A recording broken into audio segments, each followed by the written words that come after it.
Lo verdaderamente importante es cuál es el poder de compra de una moneda en su mercado interno. ¿Sí? Con respecto al mercado externo, sabemos que como tiene rigen dentro de un territorio, ninguna moneda tiene poder cancelatorio en el territorio de otro país. ¿Sí? Influirá para dos cosas. Para los que viajan al exterior, que evidentemente van a tener que gastar en moneda extranjera, y, mucho más importante, para la exportación o importación de bienes.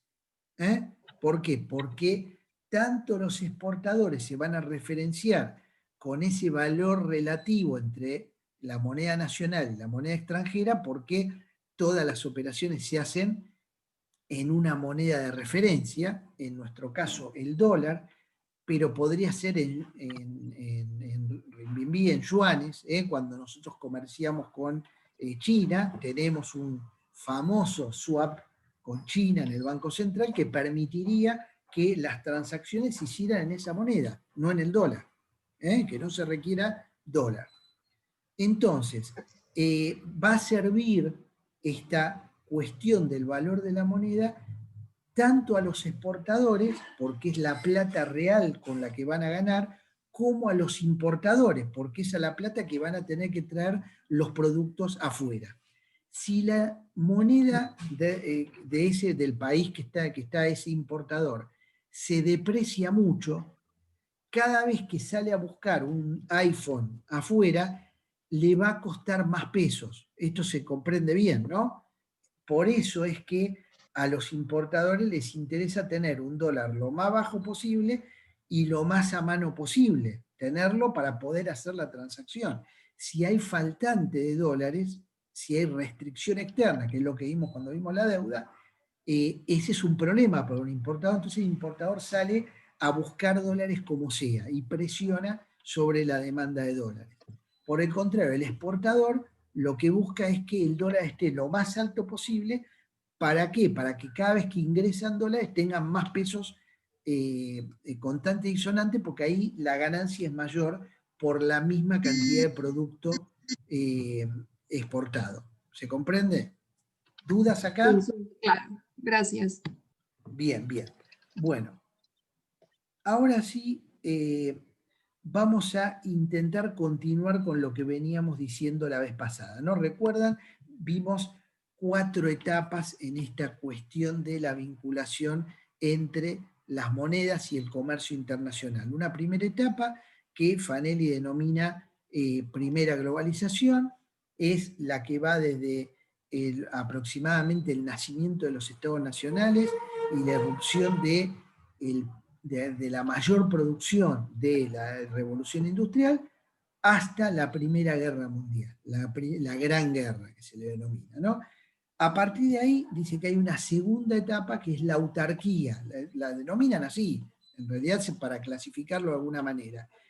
Una tercera etapa que es Bretton Woods, que es cuando vimos que había una suerte de patrón oro indirecto, el dólar se referenciaba con el dólar y todo el resto de la moneda del mundo para el dólar se referenciaba con el oro y todas las monedas del mundo con el dólar. Entonces, de esa manera había una suerte de una caja de conversión por parte del dólar y todas las monedas se iban a referenciar con esa otra moneda.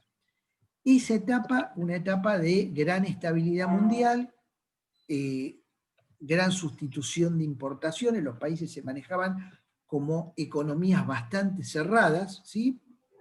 Pero esto comienza a agrietarse cuando los países europeos se recuperan rápidamente de la guerra y empiezan a decir por qué hay una sola potencia en Occidente y otra en Oriente, la Unión Soviética, y nosotros qué partido jugamos acá. Y empiezan a presionar sobre esa convertibilidad dólar-oro y a pedir el oro.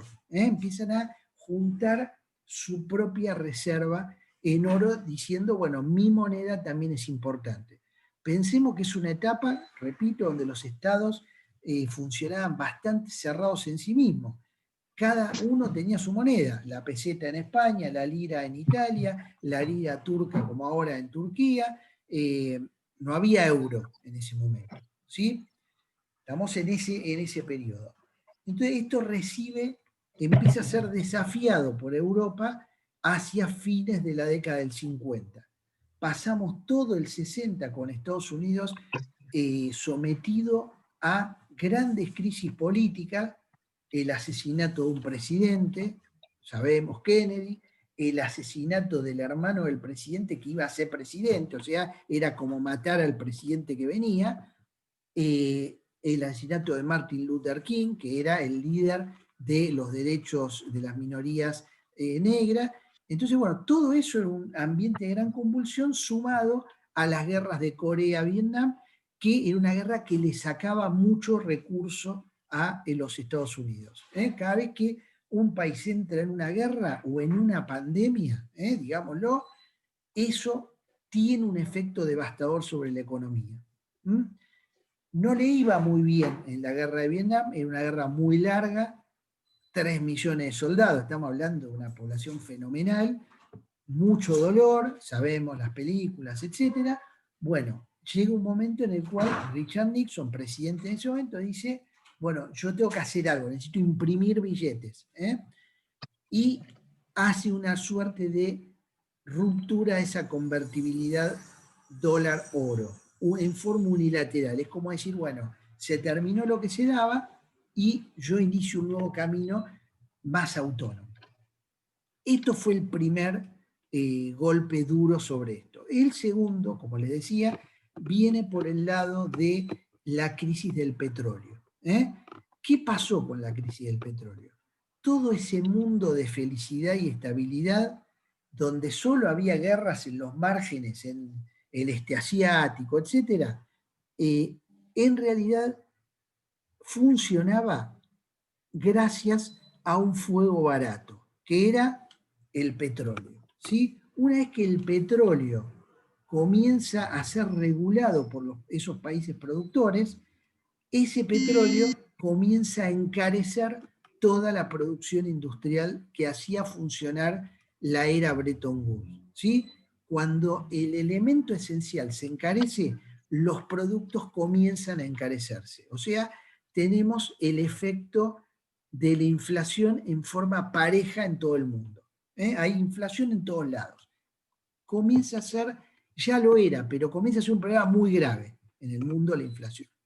¿Dudas hasta acá? Esto se podría decir que es ¿Sí? parte de la primera globalización, ¿no? Es como la salida. Perdón, de los acuerdos de Bretton. Todavía no entramos a la es como la salida de Bretton Woods. Ahí es cuando empiezan a romperse todos esos acuerdos. Hay otro detalle muy importante, en realidad hay dos detalles importantes. Uno de los detalles es que estos países comienzan a exportar petróleo, hay un precio de estabilidad mucho más alto y la industria debía continuar. Entonces, lo que hicieron las grandes corporaciones, las economías nacionales, fue cargarle al consumidor todo ese mayor costo a través de la suba de los precios, inflación, etc. Pero hubo otro fenómeno que también es importante. Esto creó super ganancias en dólares hacia esos países, hacia Venezuela, México, Ecuador, pero principalmente los países de árabes, los países del norte de África, Egipto, Libia, los países del Medio Oriente, Siria, Arabia Saudita, todo eso. Comienzan a tener super ganancias. ¿Qué super ganancia? Una entrada de producto de estas exportaciones extraordinaria. Bueno, empiezan a mejorar todo. Mejoran las rutas, mejoran las carpas, convierten en lujosas casas y edificios, ciudades impresionantes, pero hay un excedente de dólares. ¿Qué significa? En un momento, después de gastar todo lo que necesitaban, dijeron, nos sobran dólares, ¿qué hacemos con estos dólares? Y eso que se denominó petrodólares, a través de instrumentos financieros un poco más sofisticados que los conocidos, comienzan a ser ofrecidos a la economía mundial en forma de préstamos de bajísimo interés. ¿Bien? O sea, a alguien le sobraba dólares, eso se daban vuelta y decían, bueno, ¿qué país está necesitando dólares? Empiezan a levantar la mano, ¿quiénes? Países africanos, pero principalmente países latinoamericanos.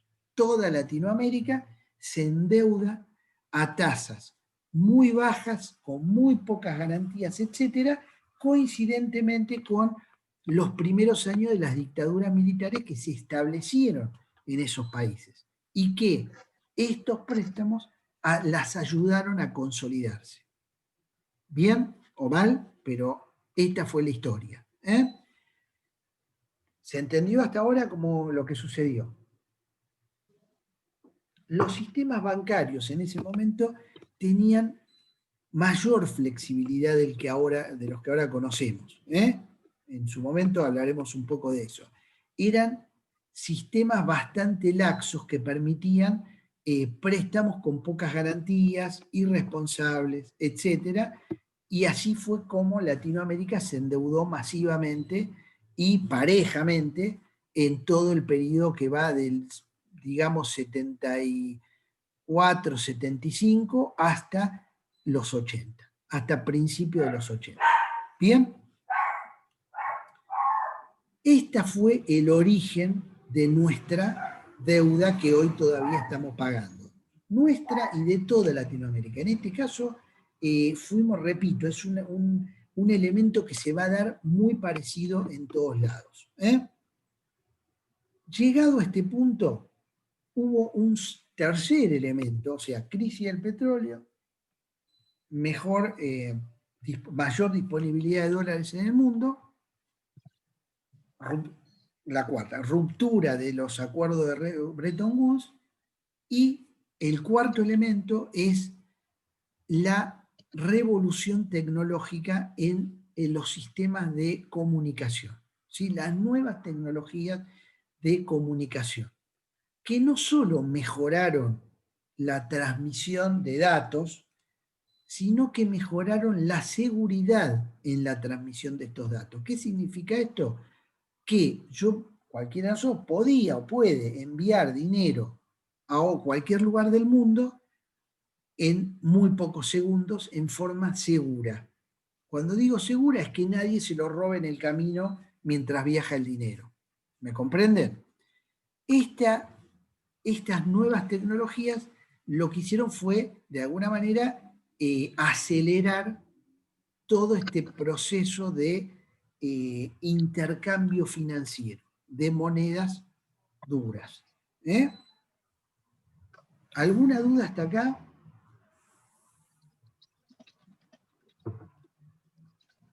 Bien. Espero que estemos bien, ¿no? ¿Se entiende? ¿Bien? Bueno. Por supuesto que no podemos decir hay una fecha, como dijimos en 1914, la Primera Guerra. Son momentos de transición donde se van dando estas cosas, que duran un año y medio. Durante todo ese tiempo nadie sabe dónde está parado. Y esta la verdad, es como que hay una incertidumbre general sobre que están pasando cosas muy raras y que hay que ver cuáles son esas cosas, y cómo nos defendemos, nos subimos a la ola de lo que está pasando y tratamos de que nos dañe lo menos posible, ¿sí?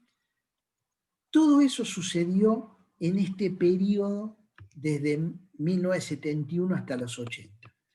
Cuando les planteo que se entra ahí a una etapa denominada la segunda globalización, esa etapa de alguna manera se va a caracterizar porque los gobiernos van a dejar de tener una coordinación tan clara como fue Bretton Woods con respecto a las monedas.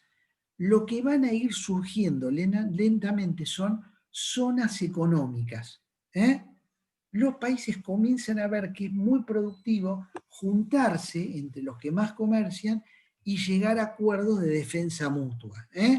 Por ejemplo, la Unión Europea dice, bueno, ¿qué vamos a hacer? Nos vamos a juntar todos los que quieran entrar en este club, vamos a poner un arancel externo a toda la zona común, o sea, que nos va a proteger de todo lo que nos venga de afuera, ¿sí?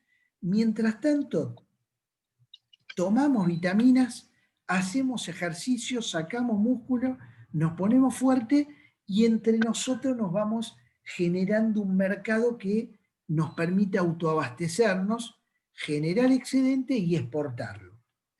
Y todo lo que nos venga afuera tiene un arancel más alto que los que nos comerciamos entre nosotros. ¿Se entiende el esquema comercial? De esa manera empiezan a surgir zonas de referencia para el comercio. Los europeos con los europeos, sumaron después a los israelíes, sumaron a Turquía, a Armenia, empiezan a ir armando ese bloque. Nosotros hacemos nuestro humilde Mercosur, ¿sí? Y decimos, bueno, nosotros nos vamos a defender así. Los del norte de Sudamérica arman el Pacto Andino, que fue bastante más productivo que el nuestro, y así se van armando zonas. Esas zonas van a ir prohijando monedas de referencia, algunas monedas que después se las va a llamar las monedas marca o las monedas de referencia, que son las que van a ser más utilizadas en ese comercio. ¿Sí? Obviamente, la que pintaba con más fuerza ya era el dólar. Entonces el dólar va a ser la moneda de referencia mundial, pero va a haber otras. No va a ser un unicato del dólar en todo esto. Bien, hasta acá estamos bien. Me interesa que vayamos siguiendo un poquito para poder comprender la etapa en que estamos. Esta es la segunda globalización. La segunda globalización. Ya estamos en la segunda.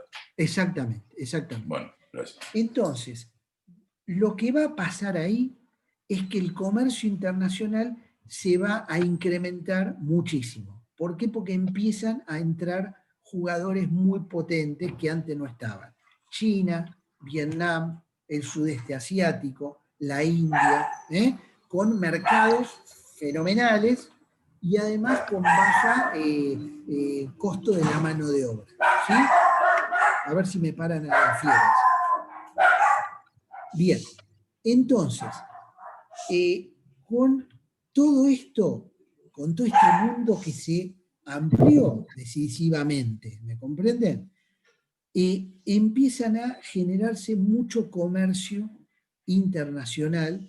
Acá tenemos que ver que así como vimos que Nixon había armado ese lío, también Nixon, quizá una de sus acciones más audaces, empieza a negociar con China. Una negociación muy famosa que es la diplomacia del ping-pong, que la vimos en, ¿cómo se llamaba? La película de Tom Hanks. Forrest Gump. En Forrest Gump está muy claro, él lo acompaña, bueno, toda la cosa que... Y juegan al ping-pong y hay un contacto donde los Estados Unidos ve que Rusia sigue siendo una potencia muy importante, necesitan sacarle aire y comienzan una vinculación con China. ¿Sí? Bien, todo esto entonces da un gran comercio internacional, un caos monetario, porque ya no hay algo que diga esta moneda vale tanto, sino que comienzan a ver lo que se llama canastas de monedas. Y los países empiezan a ajustar sus monedas contra la de referencia y contra algunas más, el euro, el dólar, etcétera, esas principales, con las que más comercian y dicen, bueno, mi óptimo como valor es tanto para poder exportar y poder importar y mantener una balanza adecuada. ¿Sí? Y así empiezan, después de muchas crisis y muchas, tensiones, las monedas a ponerse en equilibrio entre ellas. ¿Bien? Sin un mecanismo claro de coordinación. Esto es lo importante. El mecanismo de coordinación era, yo necesito comerciar, necesito exportar, necesito ver a cuánto tiene que estar mi moneda para que eso sea posible para mi industria, para mi comercio, etc. Bien. Lo otro, dado la cuestión de las tecnologías de la información, el otro fenómeno que se va a incrementar y que va a ser distintivo de esta época es el intercambio de monedas permanente que supera en volumen el intercambio comercial. O sea, la posibilidad de que una filial de un banco mande millones de dólares del otro lado del mundo, ¿sí? Que se los vuelva, una vez que tiene ganancia, los vuelva a su lugar y comienza a haber una suerte de desestructuración de los controles de cambio y de circulación de la moneda entre los países del mundo. Sebastián. Sí. Una pregunta, entonces, del patrón oro indirecto que había antes, ¿a qué se pasó? Es decir, ¿cómo se determinaba el valor de las monedas? Repito, Esas monedas. se pasa a una suerte de realidad flotante de monedas. Ahora vamos a ver qué es flotante. ¿Está? No va a haber valores estables, va a haber valores que se van a ir ajustando. Si yo veo que Europa es mi principal comercio y el euro se devalúa, yo tengo que devaluar mi moneda. ¿Por qué? Porque Europa no va a ser más competitivo con respecto a mí. Vamos a ir en chiquito. Si yo veo que Brasil devalúa, no me queda otra que devaluar, porque si no Brasil me va a llenar de autos y yo no le voy a vender nada. ¿Me comprenden? Entonces las monedas van a ir, por supuesto que es una carrera que en algún momento tiene que terminar. ¿Cómo termina? Con negociaciones comerciales. Que dicen, che, bueno, paremos un poco. Fuimos testigos el año pasado de una devaluación unilateral de China respecto del dólar. Eso creó toda una tensión que dura hasta el día de hoy, que le puede costar la elección hoy a Trump, de decir, bueno, hay tensiones con la otra gran potencia, las dos potencias van a chocar, ¿me comprenden? ¿Por qué? Porque una devaluó en forma unilateral respecto de la otra y el dólar, que es la principal potencia del mundo, va a decir, bueno, yo algo tengo que hacer con esto. Y entonces comienza a tomar muchas medidas de retaliación, ¿no? Medida de decirle, bueno, si vos devaluás unilateralmente, yo te voy a dejar de comprar hierro. ¿Se acuerdan que fue tú yo te dejo de comprar? Entonces empieza toda una negociación muy dura, entre los dos países. Pero esto, como dice el dicho, cuando se pelean los elefantes, las que sufren son las hormigas, ¿no? Que están abajo. Bueno, esto es un poco lo que le pasó al resto del mundo. Cuando empiezan las tensiones entre China y Estados Unidos, sufrimos todos. Este es lo que sucedió básicamente previo al coronavirus y es como entramos a la crisis del coronavirus. O sea, es una crisis que todavía no se resolvió. Ahora bien, vamos a ver un pequeño cuadro, segundito, también de Fanelli, donde no hice a tiempo a pasarlo para enviárselos, pero acá vemos de alguna manera los 4 periodos, el patrón oro, la autarquía, Bretton Woods y el mundo global o la segunda globalización, ¿no? Y él, en realidad son los Taylor los que lo hacen esto, pero lo toma Fanelli, dice, bueno, ¿qué pasó con las diferentes cuestiones dentro de la economía mundial? Bueno, vamos a ver qué pasó en cada etapa con los movimientos de capital. ¿Hubo movimiento de capital? Sí, porque el patrono garantizaba eso. En la autarquía no. ¿Por qué? Porque estaba la guerra, no había ningún mecanismo de coordinación. En Bretton Woods tampoco, cada una decía yo me fijo contra el dólar y no había necesidad de ese movimiento de capitales. En el mundo global sí, es la gran novedad, es quizá lo más impresionante. Después, ¿cómo fueron los regímenes cambiarios? Bueno, el primer patrón era fijo, cada uno decía yo valgo tantas onzas de oro por peso, o por peseta o por lira. En la autarquía, el régimen, él le pone heterodoxo, es una suerte de sálvese quien pueda, eso, ¿no? Es decir, bueno, es un régimen que no tenía ningún tipo de anclaje. En Bretton Woods claramente fue fijo por esta vinculación indirecta dólar-oro.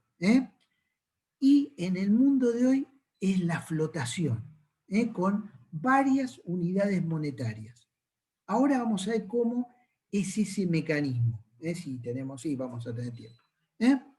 ¿Cómo evolucionó el comercio internacional? En el primer caso fue muy bueno, en el segundo fue muy malo porque estaba la guerra, en el tercero fue muy bueno y en el cuarto habría que poner excelente. No alcanza, fue impresionante, porque pues se amplió el mundo al entrar China, Pakistán, todo eso, en el intercambio. Digamos que acá nos quedamos cortos en el cuadrito. Bueno, ¿cómo se coordinaban? En el primer caso, no había un mecanismo de coordinación claro. Podríamos decir el Banco de Londres, el Banco Central de Londres, que marcaba cuánto valía el oro con respecto a la lira y era el imperio más importante, pero no había tratados claros internacionales, ¿sí? En la autarquía fallaba totalmente la coordinación, no había coordinación. Durante Bretton Woods tenemos, IFI serían como los bancos centrales, los bancos internacionales, el GATT, que era de alguna manera el organismo que regulaba el comercio, y era algo cooperativo, ¿sí? Y cuando vamos al mundo global, ahí incorporamos a la OMC, ¿sí?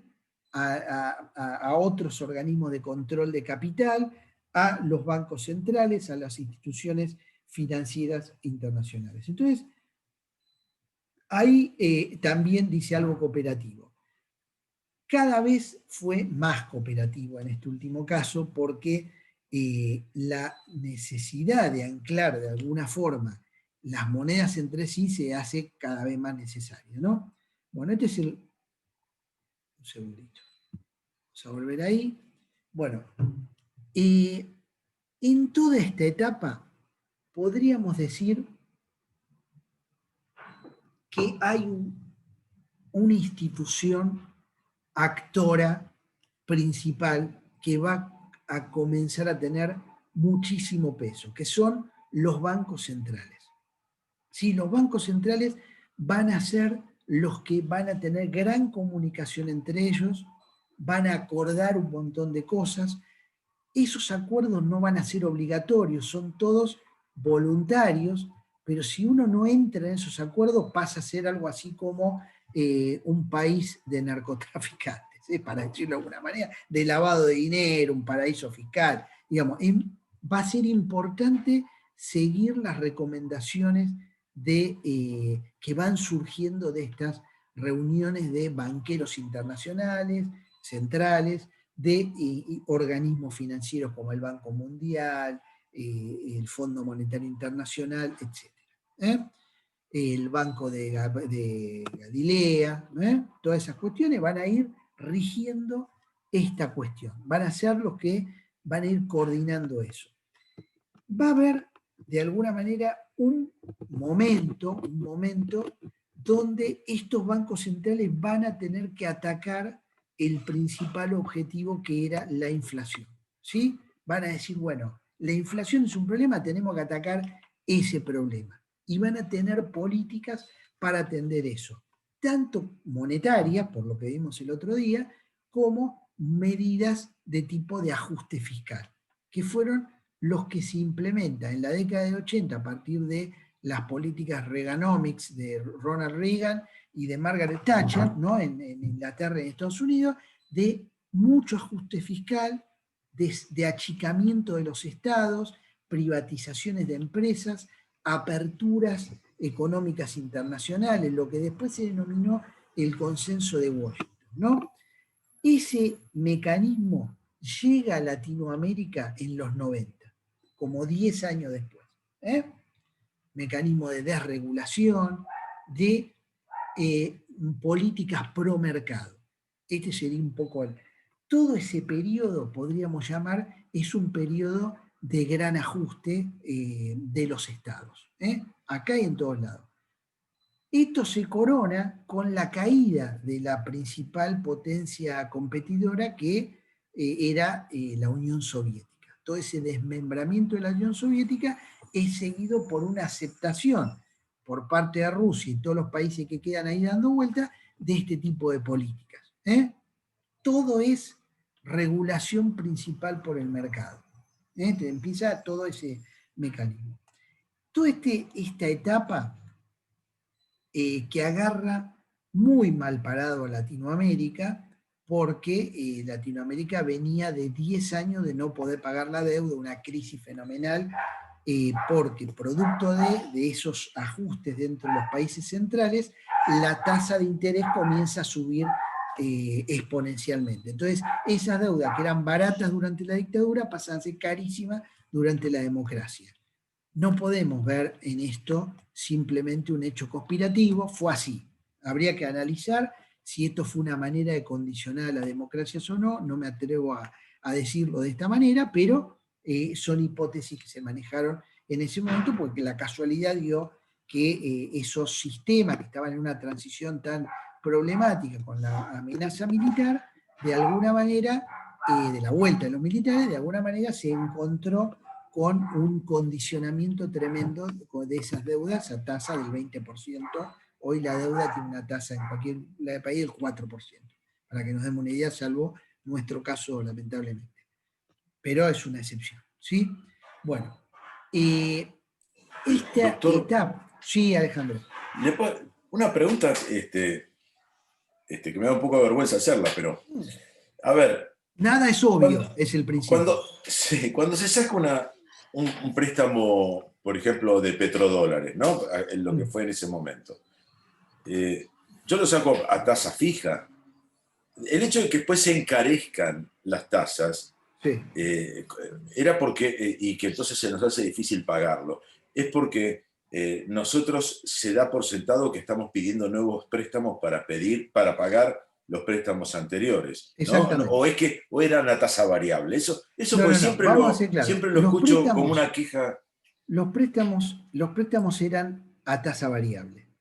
Había periodos de tasa fija y periodos de tasa variable, ¿sí? Ah, Ese es un problema. Pero aún en los casos en los que el endeudamiento había sido tan grande, cuando los países, pues no fue nada más que nosotros, ya en el 81, o sea, en plena dictadura militar, Argentina tiene que hacer una devaluación muy impresionante, ¿no?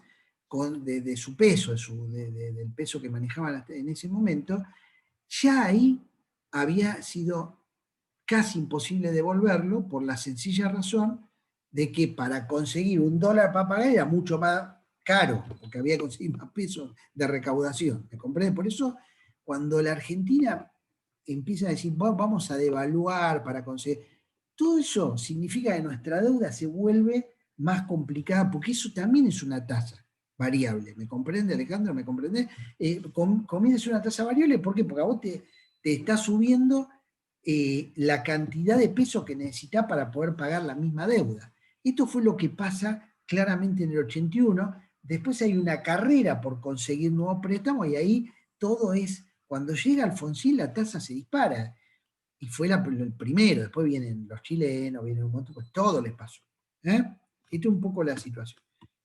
Bien, continuamos. Este mundo que podríamos decir que va desde mediados de los 80, y a nosotros lo ligamos en los 90, hasta el 2008, entra en una situación muy compleja con la crisis financiera mundial del 2008.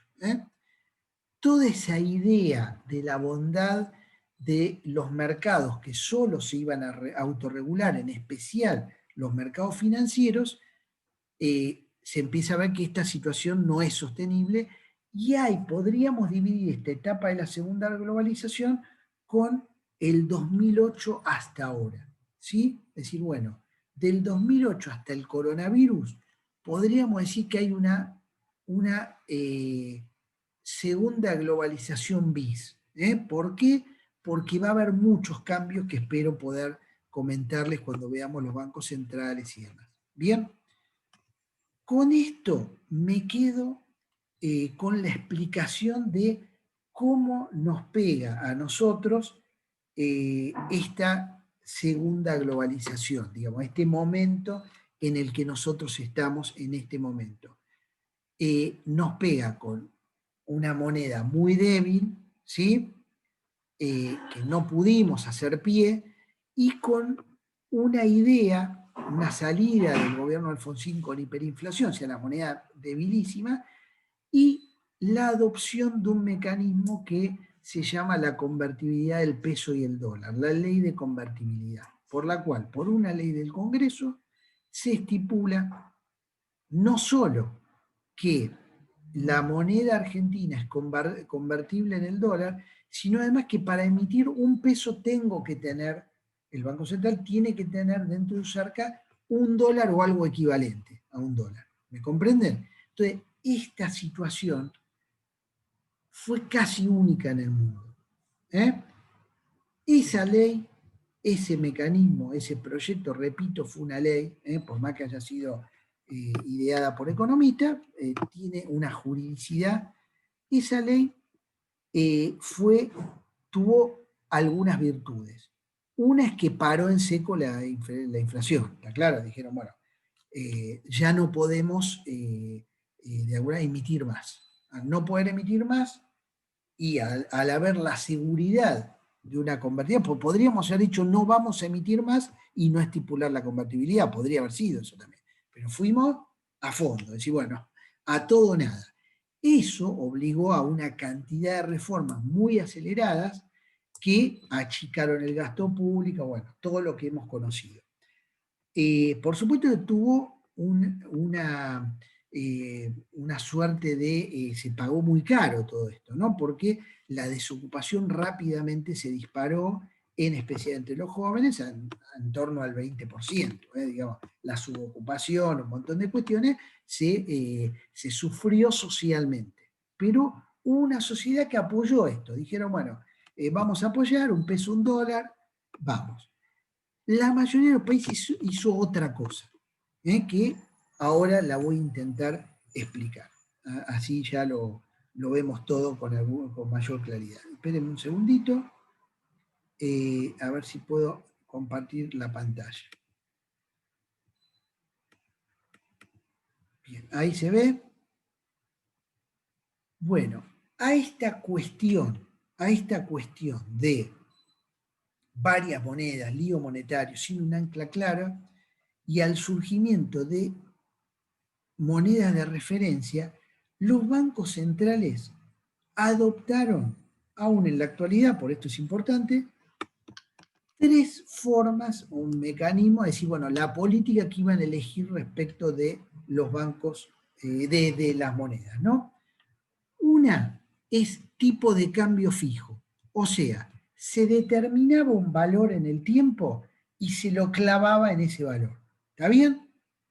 No confundir, repito, con el 1 a 1, porque podemos decir, vamos a poner un tipo de cambio 1 a 1 y no necesariamente tenemos que tener una convertibilidad. Lo podríamos defender de otras maneras.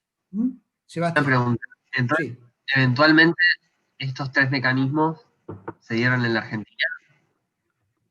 Estos 3 mecanismos, nosotros tenemos, si tuviera que dar 10 mecanismos, los vimos acá también.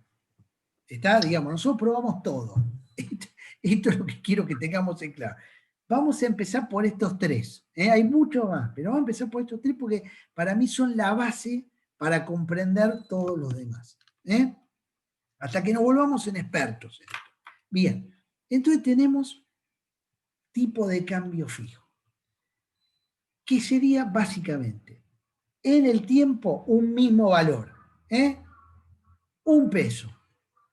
Vamos a poner la era de, vamos a llamarlo así, Sturzenegger. ¿Sí? Esa era podríamos asimilarla a un tipo de cambio fijo en 18 pesos más o menos. Estaba en 18, clavado, hasta que se fue y no lo bajamos nunca más. ¿Sí? Bien. Durante el primer periodo Néstor Kirchner hubo un tipo de cambio a 2,30, 2,35, digamos un largo tiempo de el dólar a 2 y pico, etc. Quiero recordar que antes de asumir el presidente Kirchner, durante la etapa de Duhalde, en los primeros 6 meses de su mandato el dólar se va a 4 pesos, ¿sí? Luego baja a 2 pesos, o sea, baja el 50%, pero si lo tomamos desde el más bajo, baja el 100%, digamos, es la mitad, ¿me comprenden? Como estaba en 2, se va a 4 y después vuelve a 2. Bien, rápidamente. Lo digo porque puede pasar. No es que, lo que quiero es derrotar el mito que dice, si el dólar sube nunca más baja. Eso no es cierto. Es una cosa que se va taladrando en nuestras mentes, pero no es así. ¿Por qué? Porque la situación es la siguiente. Vamos a ver el segundo método, el tipo de cambio flotante. ¿Qué significa el tipo de cambio flotante? Que se lo deja al dólar, a la moneda de referencia, al valor que lo determine la oferta y la demanda de esa moneda. ¿Sí? Entonces yo acá, vamos a ver si fracasamos o no, puse un cuadrito. ¿Se ve? Ahí lo ponemos. ¿Bien? Bueno, díganme si se ve bien. Vamos a ponerlo lo más cerca posible. Bien. Acá tenemos... ¿Se ve? ¿Bien? Bueno, acá tenemos pesos y acá tenemos el tiempo. ¿Sí? Entonces, el tipo de cambio fijo sería que, digamos que vale 3 pesos y lo clavamos ahí. ¿Me comprende? Y vale 3 pesos. Tipo de cambio flotante, oferta y demanda. Ahora el caso de nuestro país. En nuestro país, en enero no se liquidan las cosechas. Entonces, el dólar comienza a subir. Sube. Llega abril, empieza la cosecha a entrar los dólares y sube hasta un punto. Llega junio, vuelve a caer, ¿me comprenden? Y así va la curva, ¿me comprenden? Entonces, de alguna manera, solo la oferta de dólares te va determinando el valor de esa moneda como si fuera una cosa. Este es el tipo de cambio flotante. ¿Cuál es el problema del tipo de cambio flotante? ¿Se ve bien o no? A ver, lo ponemos. ¿Sí? Sí, profe, se ve perfecto. Bien, bueno. Entonces, ¿cuál es el problema del tipo de cambio flotante? Que ninguna economía funciona bien con alta volatilidad. Todas las economías lo que buscan es cierta estabilidad, no total estabilidad, alguna estabilidad. Entonces tenemos el tercer método, que es el tipo de cambio de flotación sucia o administrada. ¿Sí? ¿En qué consiste? Consiste en lo siguiente, en que el Banco Central fija una meta de mayor valor en el tiempo y menor valor. Y dice, la moneda de referencia va a fluctuar dentro de esos márgenes. Entonces esos márgenes son 4 y 2, ponele. Estoy haciendo un ejemplo. ¿Sí? Entonces, si ve que en enero no habría, vamos a hacer el caso, no hay dólares y el dólar está arriba, ¿sí?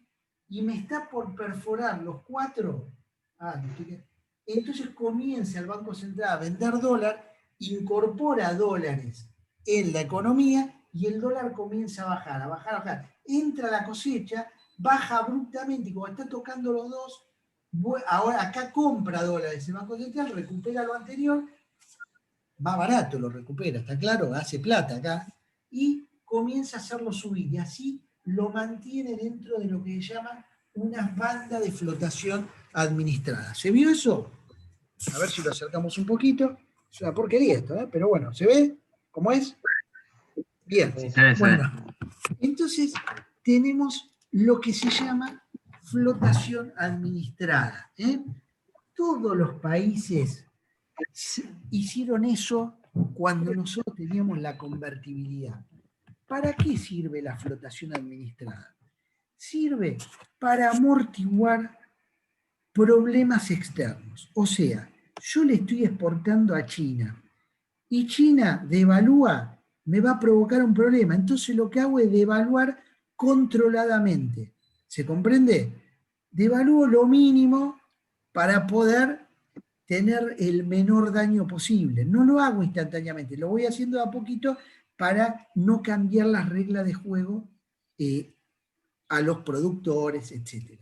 Entonces, de esa manera, sí, Sebastián, sí. ¿El tipo de cambio fijo sería lo que hicimos nosotros? Eso no lo entiendo. Perdón, no escuché bien la pregunta. ¿Cómo? ¿El tipo de cambio fijo sería lo que hizo la Argentina, que dijo que era 1-1? Es Si acá se mantiene el tipo de cambio El fijo, si el nuestro resto fue un es... tipo de cambio fijo agravado. Fue un tipo de cambio fijo casi inamovible totalmente. ¿Está? ¿Por qué? Porque después teníamos en la época, repito, Kirchner, en la época de Sturzenegger, un tipo de cambio que, a ver, supongamos que la moneda excede esos márgenes. ¿Qué se hace? Bueno, ahora vamos a ver. En ese momento, lo que se hacía era intentar mantener fijo en un mismo valor, estoy hablando de Sturzenegger, primer Kirchner. ¿Para qué? Porque sabemos que en la Argentina el valor del dólar es muy referencial para influir sobre la inflación. Entonces, cuando hay inflación alta, los gobiernos han intentado frenar y atrasar el valor del dólar para que no haya tanta inflación.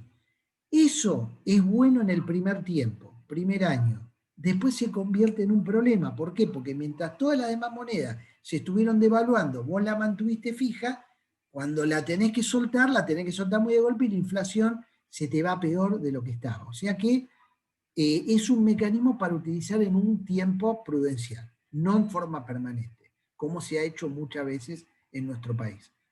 Hoy, el mecanismo que se está utilizando, es una devaluación que acompaña la inflación todos los meses. Si ustedes se fijan lo que hace el Banco Central desde que asumió hasta ahora, es decir, bueno, ¿de cuándo fue la inflación? ¿Cuánto está pintando la inflación? 2,5%, todos los días le va pegando una suba mínima de centavos en el dólar oficial, y va acompañando la inflación. Con lo cual, uno de los peores atrasos cambiarios que generaron, ahora voy a ir a las preguntas, que generaron devaluaciones bruscas, este gobierno lo está tratando de evitar. ¿Está?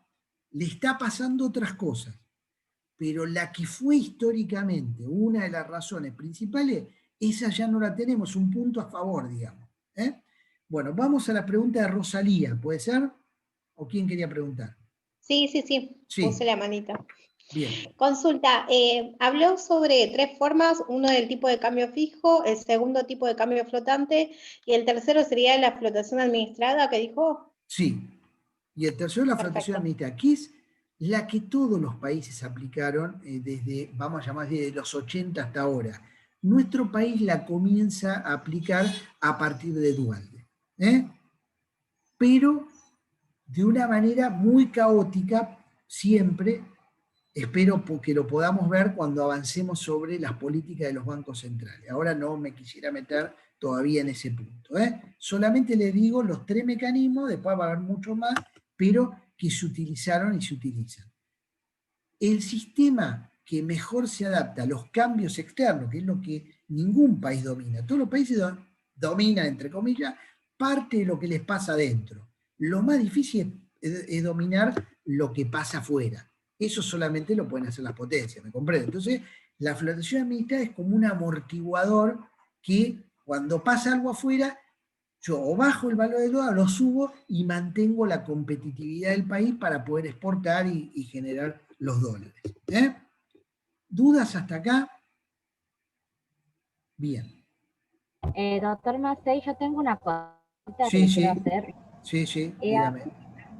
A mí no me queda claro el tema del que había hecho el cuadro, si bien vi el gráfico que había hecho anteriormente, Sí. no lo llego a entender del todo la distinción entre los 3 mecanismos y a qué nos estamos refiriendo, porque al principio dijo que el valor fijo no hay que confundir con el 1 a 1, no llegué a entender por qué no hay que hacer esa confusión, porque me confundí más.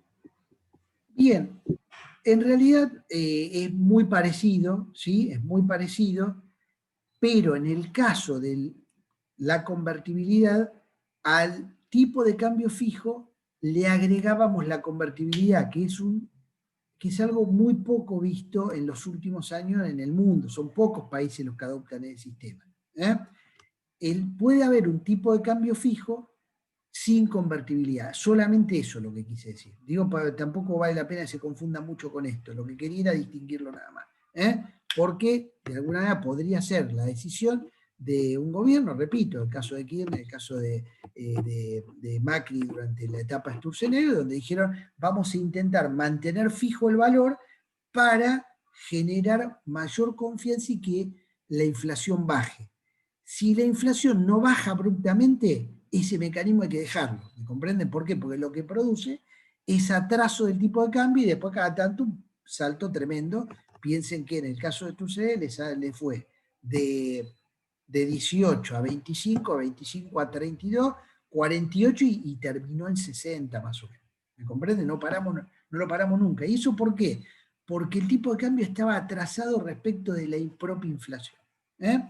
Ahora lo vamos a intentar explicar, esto va a ser muy difícil para explicar, pero por lo menos se los quiero decir para que lo tengan en cuenta. Un segundito. ¿Se entendió? Marina había preguntado, no recuerdo.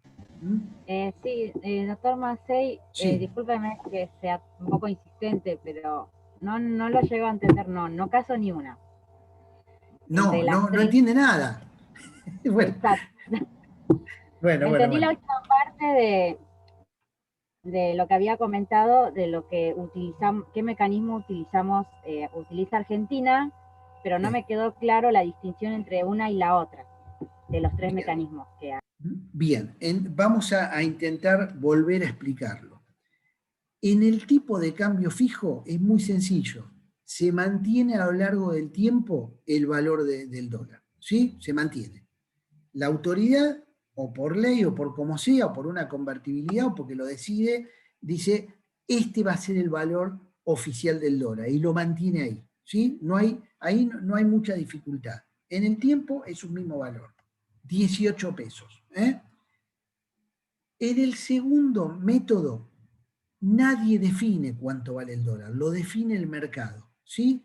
Y el dólar es como una cosa en el mercado que si hay mucha demanda va a subir el precio, si hay poca demanda va a bajar, si hay mucha oferta va a bajar, ¿me comprenden? Si hay mucha exportación va a bajar.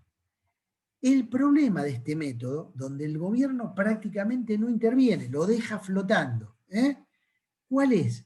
Es que para cualquiera que produce, exporta o pone un kiosquito, no es menor cuánto va a valer el dólar. No lo puede dejar totalmente en manos del mercado porque eso puede producir fluctuaciones en el precio tan alta que haga imposible cualquier planificación. Entonces, los gobiernos optaron por el tercer sistema que se llama flotación sucia, porque no es limpia, o administrada, donde el gobierno actúa dentro del mercado como si fuera un operador más. Y dice, voy a fijar una banda entre, repito, si el dólar estaba estabilizado en 3, entre 4 y 2, y dentro de esa banda no lo voy a dejar ni que valga menos, ni que valga más. Y lo mantengo en valores relativamente estables. ¿Para qué? Para que todo el que quiere invertir sepa que el dólar va a estar o a 2 o a 4, o en el medio entre esos precios, pero no va a estar ni a 1,5 ni a 10. ¿Se comprendió? Entonces, este mecanismo lo que exige es que los gobiernos, a través de los bancos centrales, sean oferentes de dólares. Se presenten y digan, bueno, necesito que el dólar baje de precio porque se está escapando. Voy y pongo dólares arriba de la mesa y los vendo a un precio que yo definí esa mañana. Digo, bueno, tiene que ser a este nivel. Y lo mantengo en ese nivel. Si hay un oferente como el gobierno, que es el que más dólares teóricamente debe tener, a veces no es así. Estamos viendo la situación anormal en este momento. El gobierno dice, bueno, todos lo están vendiendo a 10, pero yo lo vendo a 80, y si lo pongo arriba de la mesa, todos van a ir a comprar al gobierno, que fue lo que pasó previo a los 200 pesos, ¿se comprende? Ahora, si yo digo, bueno, el valor está cayendo mucho, y uno va a decir, ¿y a mí qué me importa que caiga el valor? Bueno, importa porque eso le quita competitividad a la economía, los exportadores dejan de exportar y los dólares dejan de entrar. ¿Me comprenden? Ahí está un poco más claro, Marina. Igual vamos a volver sobre esto. ¿Mm? Ah, bueno, está bien. Sí, ahora sí me quedó más claro. Muchas Pero gracias. vamos a volver con ejemplos, todo. Me interesa que lo comprendan y después voy a dar bastantes más ejemplos. Bien, me gustaría mostrarles algo que complica un poco más todo esto que estamos viendo. A ver, ¿qué es otra definición de tipo de cambio? ¿Sí?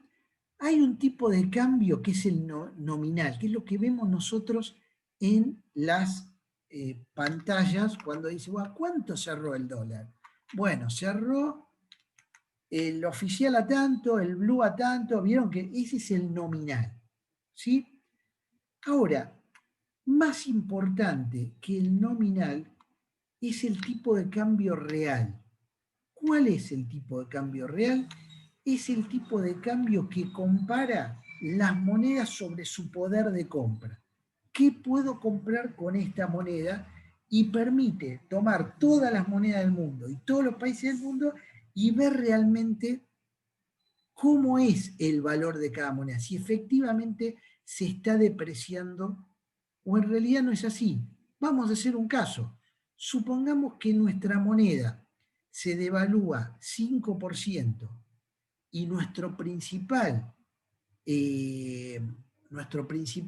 socio, Brasil, comercial, lo devalúa el 10%, en realidad nuestra moneda se devalúa el 5% respecto del real, no el 10%. ¿Me comprenden? Y esto es importante porque es lo que me va a marcar las posibilidades de intercambio entre las dos monedas, porque si no, no tendría ningún sentido el valor de las monedas en sí mismo. ¿Me comprenden?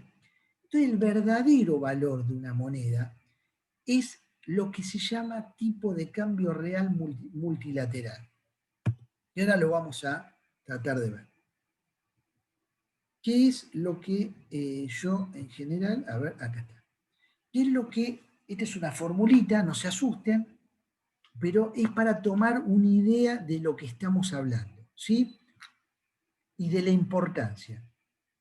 La cuestión de cuánto vale una moneda respecto de otra solo tiene importancia, perdón, a ver si volvemos, solo tiene importancia para dos cuestiones.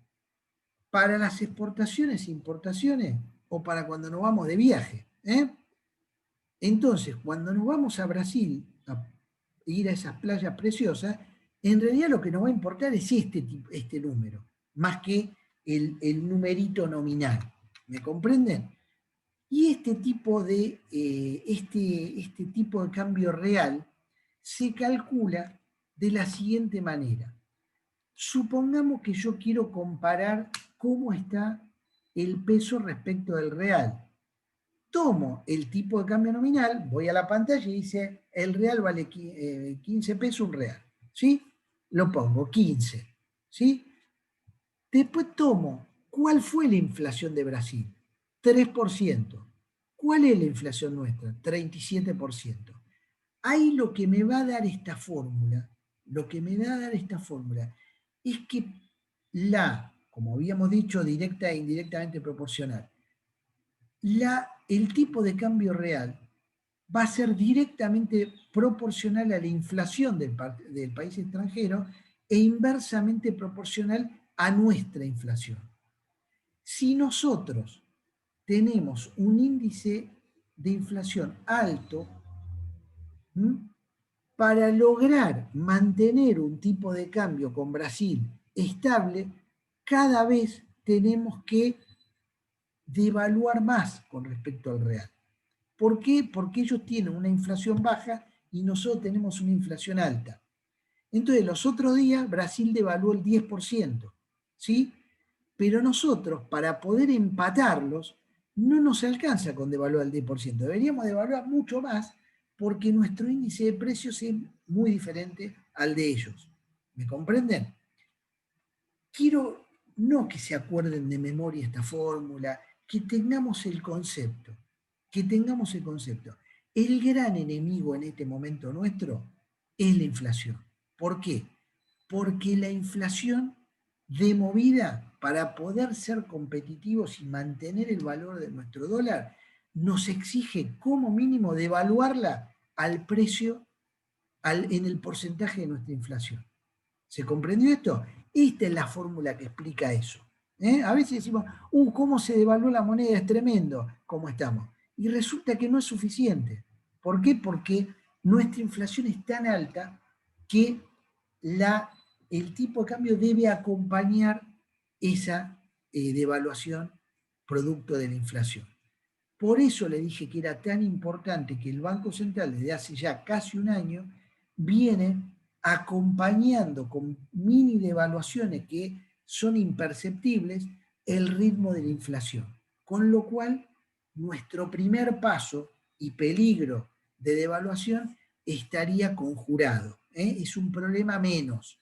Ahora tenemos que ver cómo se están devaluando el resto de la moneda respecto de nuestra propia moneda. Si Brasil devalúa el 10%, nosotros deberíamos devaluar el 10% para mantenerlos igual, más la depreciación de nuestra moneda. Ya ahí, bueno, la depreciación menos la de ellos, ¿no? O sea, por lo menos 30% más el 10, 40%. Es una barbaridad, ¿me comprende? Es mucho. Necesitamos que Brasil recupere el valor de su moneda porque nos daña mucho esa devaluación. Esto se entendió, sé que es complejo y es difícil de entender, pero me parece importante que lo tengan ustedes en el monitor cuando viajan, cuando hagan una evaluación, etcétera, se van a dar cuenta que muchas veces es un espejismo cuánto se devaluó la moneda. La moneda se tiene que, para no atrasarse, se tiene que evaluar acompañando a la inflación. Alejandro. Acá en esta diapositiva vemos tres conceptos, pero a ver si entendí bien. Lo que acá figura como tipo de cambio real, sí, no es el multilateral. No, ahora vamos a ver eso. Ahora y después la Z no la definimos. Bueno, esta Z, esta fórmula de abajo, es la expresión económica de lo que dice arriba. Ok. Es para cuando lo vean, si algún día lo ven en un libro, Z es tipo de cambio real, E es tipo de cambio, ¿me entiendes? Esta es la nomenclatura económica, no la vamos a analizar. Yo quería que tengan el concepto que está arriba. ¿Qué hacen los países para hacer un monitor de cómo les está yendo? Hacen un índice que se llama tipo de cambio real multilateral, donde toman los principales mercados donde comercian, por su importancia. Nosotros tenemos, a ver, acá está abajo, 30% exportamos a Brasil. Estados Unidos el 13%. Fíjense que el dólar en sí mismo tiene baja importancia en nuestro país, como exportación. Pero es referencia por otras razones, porque es la moneda, digamos, del área. O sea, con nuestro intercambio con Estados Unidos es bastante poco. Con China el 15%, más importante, y con la zona euro el 20%. Estos serían los que nos afectan.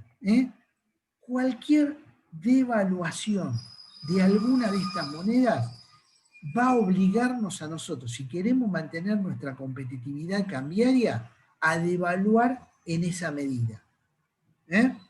Y así es como la nueva fórmula de la segunda globalización va actualizando todas las monedas entre sí. Hoy Estados Unidos está devaluando su moneda, nadie se da cuenta, pero la está devaluando. ¿Por qué la está devaluando? Porque le pegó el coronavirus con todo y están imprimiendo a morir, ¿me comprenden? Y en segundo lugar, porque todos los países del mundo extrañamente piden dólares, no piden otra moneda. Entonces ellos imprimen. Esto hace que el valor del dólar, al haber mucho, comience a devaluarse. Eso es muy bueno para nuestro país. Eso aumenta nuestra competitividad.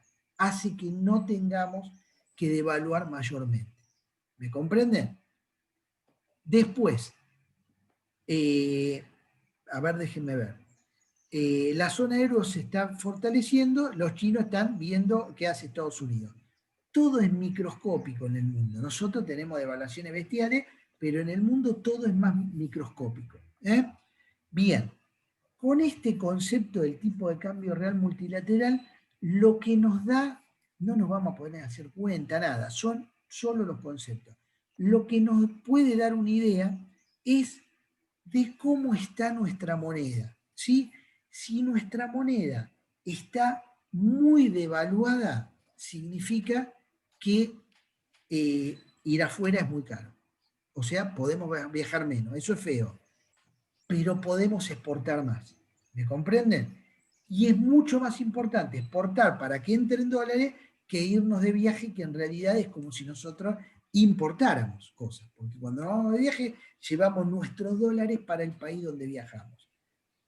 Un poco la frase de Charly García, ¿no? Nos divertimos en primavera y en invierno nos queremos morir. Un poco lo que nos ha pasado es que muchas veces íbamos afuera, reventábamos todo, comprábamos de a dos, y después no teníamos dólares para importar y exportar. ¿Me comprenden? Bueno, esa presión la va a definir este tipo de cambio real multilateral. Voy a mostrarles, ¿qué hora es? Es como, perdón, es como fijar nuestro tipo de cambio a una canasta de monedas integradas por los países más influyentes para con los nosotros, que comerciamos con los más. que comerciamos. Claro. Eso no nos da todo el mundo, pero nos da prácticamente, y acá tenemos el 60% de nuestro comercio exterior.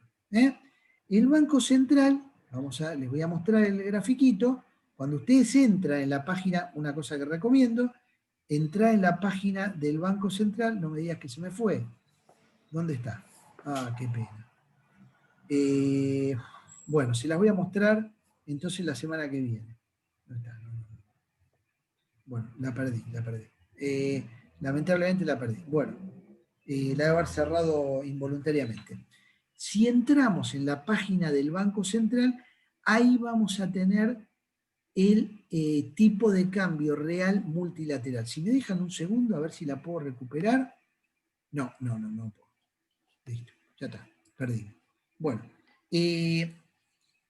ahí vamos a ver cuál es el valor relativo en este momento de nuestra moneda respecto de esta canasta de moneda y cómo estamos en la cuestión de posibilidad de exportar. Si nosotros, como país, no podemos exportar, no podemos, como vimos, tener los dólares para importar lo que necesitamos para seguir en el proceso productivo y para comprar cosas que necesitamos. Esta computadora, esto que nos permite hoy tener esta reunión. ¿Sí? Porque eso viene todo de afuera. O sea, necesitamos exportar. Mantener un tipo de cambio competitivo nos ayuda a eso. No es todo, pero es gran parte del camino recorrido. Si uno toma el tipo de cambio real multilateral del día de hoy al precio oficial, estamos muy bien. No estamos ni excelente, ni nos sobra nada, pero estamos muy bien. Esto significa que cualquier exportador podría exportar, pagar las retenciones y ganar plata bien. ¿Me comprenden? De hecho, hasta prácticamente el mes de octubre hubo superávit comercial. Eso significa que se está exportando, no hay nadie que esté perdiendo plata por el tipo de cambio como está ahora. Las razones por las cuales el tipo de cambio se fue a 180 pesos son otras. Intentaremos analizar por qué fue en la que viene, pero son otras. Evidentemente no es ni un atraso por la inflación, porque como le dije, la estábamos, ahí dicen falta de confianza. Es una cuestión, la falta de confianza. Pero tampoco quiero exagerar con eso. Tampoco quiero exagerar. Hay otros elementos. Puede llegar a resultar de que hay muchos pesos. Entonces, al haber muchos pesos dando vuelta, la gente que tiene sus pesos, o sea, no estoy hablando de los que viven en Guernica que los acaban de echar, estoy hablando de los que trabajan, gastan y le queda un ahorro. Esa gente, en vez de ir a invertir en la bolsa, que se cae a pedazos, en bonos argentinos, que se caen a pedazos, etc., van y compran dólares. ¿Sí? Y hay otros fenómenos. Hay miedo, falta de confianza también. por el cual los importadores que trabajan de eso, trabajan de traer cosas de afuera y no de llevar y exportar, dicen, y si hay una devaluación, yo necesito pagar mis deudas y comprar por adelantado para ahorrarme esa devaluación. Entonces piden extraordinariamente dólares que no necesitaban. ¿Me comprenden? Tuvo una presión fuertísima de los importadores sobre el dólar oficial, porque lo veían barato. ¿Me comprenden? Y del otro lado están los exportadores que dicen, yo con esto estoy ganando, de hecho estoy trayendo, liquidando y ganando plata. Pero si hay una devaluación, ganaría mucha más plata. Voy a tratar de esperar una devaluación. Entonces comen arroz todos los días, fideos con manteca y aceite, y no gastan nada, me comen esperando esa devaluación. O sea, todos están esperando algo que el gobierno dice que no va a suceder. ¿Me entienden? Entonces estamos en el medio de esa pulseada. Esto puede explicar esto que estoy parte de la explicación de lo que estoy diciendo. Un excedente y por otro lado los que necesitan para operar exageran en la cobertura y los que pueden exportar dicen aguanto porque si viene la evaluación gano más. Entonces estamos en esa situación. Ha habido mecanismos de seducción, te bajo un punto, te devuelvo esto, todavía no funciona. Pero, de hecho, lo que sucede es que los niveles de dólar están bajando. De 180 la espuma está bajando. ¿Sí? Y está bajando porque en realidad estaba muy alto. Estaba injustificadamente muy alto. Porque, repito, el dólar estaba competitivo, lo vamos a mostrar, recuérdenme la semana que viene ese gráfico. Por otro lado, el dólar está acompañando la inflación, claramente, ¿sí? Y lo que está pasando es que hay muchos pesos dando vuelta. Entonces el problema son los pesos, más que los dólares, ¿me comprenden? Y los que pueden tener dólares lo aguantan, y los que piden mucho. Bueno, este es un poco